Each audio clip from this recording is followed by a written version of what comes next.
Thank you very much for looking into this. And I understand someone else weighed in on this. Did Bill Holter have something to say about this as well? I called another heavyweight or emailed, and I got a statement back from him. And it's you're welcome. You have it to read out. You want me to read out what Sure, yeah. Who was it from and who'd you reach out to? Yep, I reached out to Bill Holter. Well, he's a stand-up guy. Yes, he is. He's a heavyweight. Yes, in gold and silver. He is a heavyweight. Can I read what he stated back? Because he stated this very well. Please do. Let me see if I can pull it up here. Maybe. Oh, that's the wrong phone here. I might be able to pull it up. Hang on. I mean, this is short and sweet, and he packs a punch. Okay. Todd, you must own U.S. mint lineage coin in both gold and silver. In a system breakdown, which is coming, red flag. The smallest denomination will be the most sought after. By definition, this would be dimes and quarters. Best Bill. Got it. I was able to pull that up and show everybody. Nobody could state that any clearer, any shorter than that message. Mm-hmm. This is Alex Thompson this weekend on Fox News. In the book, you quote a longtime Biden aide basically admitting he shouldn't be running again. They said to you on page 85, he just had to win, and then he could disappear for 4 years. He'd only have to show proof of life every once in a while. His aides could pick up the slack. Who would have been running the White House in a second Biden term? Well, this person went on to say that when you're voting for a president, you're voting for the aides around him. But these aides were not even Senate confirmed aides. These are White House aides. These were unelected people. And one of the things that really, I think, comes out in our reporting here is that if you believe, and I think a lot of these people do sincerely believe that Donald Trump was and is an existential threat to democracy, you can rationalize anything, including sometimes doing undemocratic things, which I think is what this person is talking about. For Joe Biden and several key staffers.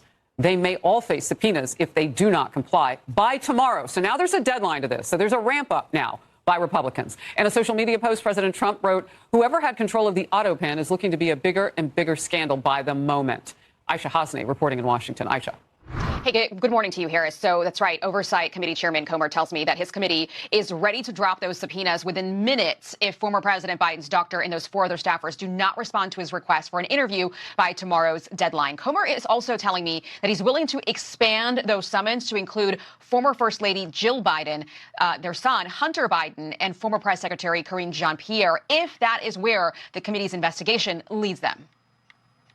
Obviously, we're interested in the Jean-Pierre. We're interested in people like Ian Sams. We're also interested in Jill Biden and Hunter Biden. So, but first step is bring these lower level employees in. We believe these employees that most people have never heard of had a huge amount of influence in the use of the auto pen.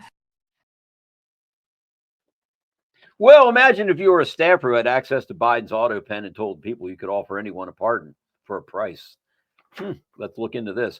3 of President Biden's top aides, Deputy Chief of Staff Anthony Bernal, Deputy Chief of Staff Annie Tomasi, and Senior Advisor Ashley Williams have until tomorrow, that's today, to agree to testify about their knowledge of the auto pen pardons and who actually was running the government. If they refuse, Republicans on the House Oversight Committee will issue subpoenas for the conspirators. Musk officially steps down from DOJ, announces his time as special government employee has come to an end. As my scheduled time as a special government employee comes to an end, I would like to thank President Donald Trump for the opportunity to reduce wasteful spending. The DOJ mission will only strengthen over time as it becomes a way of life throughout the government. Using the term mother to birthing people. Black birthing people. Black birthing people. Black and indigenous birthing people. Is the administration's official policy to replace the term woman with birthing people? I was a little taken back when I just read it and saw it, that it's that the term mother was gone in spots and it was replaced with birthing people. Again, if we're trying to be precise in the language that's used. Mom's a pretty good word. Everything that's worth living and dying for is under attack right now. This environment that has been created and corrupted and manipulated, does not respect women, does not respect children, does not respect men. It cares nothing for family. If that is the society that we want to live in, then we need to see how crazy we are. Really. The world is in the condition that it is in because of the disrespect of the woman. There's so much that we place around her because, as we are also taught, that when you teach a man, you are teaching an individual. When you teach a woman, you are teaching a nation. Every prophet came from the womb of a woman. Every intelligent, strong, powerful man and woman came from the womb of a woman. So that's why they have to attack mother and remove father, because before you can get to her, you have to get through him. Every wise nation has security, and the man is supposed to be that security. Can a woman secure too? Of course. Are there female warriors? Absolutely. However, because of her value, because a whole nation comes out of her, so you must be protected. And the man having that essential position by nature, so someone who knows that about you will do their best to make sure you are removed, because there is a standard of conditioning that has to take place. Man, woman, child. If I want to get to that, I have to remove your protector, because he is watching to make sure that everything that goes on in this environment is safe and secure. That's why they have to attack masculinity, because they know, damn, if there's real men around here, we can't really do what we want to do. And if there are real women, we for damn sure can't do what we want to do, because she's going to protect that child, he's going to protect that woman, and they both are going to protect society. Well, let's unpack this a little bit. There are actually 3 ways to own land in the United States of America, and you don't own any one of them. You probably own your land joint tenants with right of survivorship. What is a tenant? Somebody that rents.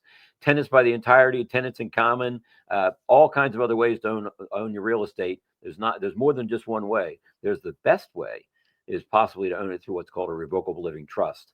Now, some people say, well, what about the homeowners protection? What about the excess liability, umbrella coverage? Got all that covered, folks. I've been doing this 27 years. I know what I'm doing. Allodial title refers to a system of property ownership where the land is owned absolutely and is not subject to any superior landlord or sovereign, according to Wikipedia. This means the owner has complete control and is not obligated to make payments or provide services to a higher authority. While the concept exists, true allodial titles are rare in common law jurisdictions like the U.S. What is a perfected deed? I hope you guys take some notes here. A perfected deed in real estate refers to a deed that has been fully registered and recorded in the proper public records, making it legally enforceable and providing notice to the world of the new ownership. This process ensures that the transfer of property is legally valid and protects the new owner from any future claims. So what is a land grant? A land grant refers to a gift of land from a government or other authority to an individual, company, or state, often with specific conditions or requirements for its use. So a long time ago, the King of England says, hey, you go over there and you settle this area, this property in the new world, and we'll give you a chunk of land, and decide to name it after his daughter, Virginia, or Pennsylvania, or whatever. I mean, that's where the land grants came from. Then the people that had the land grants said, hey, we'll sell the land, but we'll sell the property, but we won't sell the land. Interesting, huh? So let's define land. Land is defined as the outer boundaries of the property that go to the center of the earth to the heavens. That is land. It includes air rights, mineral rights, everything, okay? And most people don't own this stuff. That's all right. Get ready. We're not done yet, okay? We're going to get through the silver manipulation, then we're going to get into estate planning for those of you that want to learn.